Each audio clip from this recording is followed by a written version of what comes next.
Informámosles que actualmente Petra Bienvenido a Sina, Tontos do Mar, hasta aquí hemos chegado, na caseta da librería Ouroboros.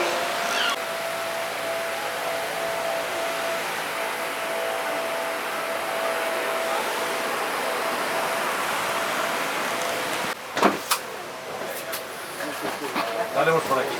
Nos vemos. Moitas gracias.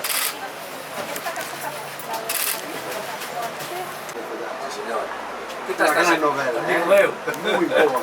Moi boas que tal. Sí? Mira, que tal están indo as feiras? Sí. A cantas fuches xa das... Xa non sei que importa. As 6, non? Non fallei ningún aí. As 6, estás... Fallo por tareas, pero non por nada. Formato de libros, eh? Sí, tamén. Este mesmo. Este que nos interesa. Para min, iso. Non somos da xeración do libro. Sí, eu creo. E aí Recordo cando estaba en primeiro de carreira que un compañeiro que viña de fora comentou que esta cidade lle parecía moi extraña, que camiñando polas súas rúas nun intervalo dos poucos metros podía ver un estaleiro, un edificio novo de vivendas e algunha casiña cunha leira e unha cabra pastando entre as paseantes e a atmosfera da granalla. Esta é unha cidade con pouca orde, unha criatura de membros discontinuos e olladas dispares. Cando me fixeron notar isto, eu xa levaba vivindo aquí 18 anos.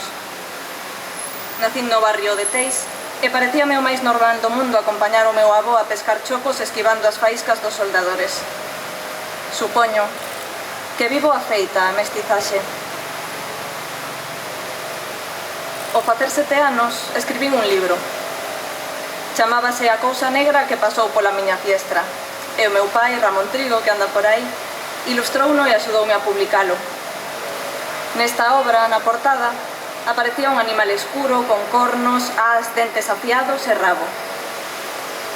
Ao facer 23, inaugurei o selo editorial Malafera, cuxa imaxe é unha quimera medieval, con características moi similares ás do meu libro.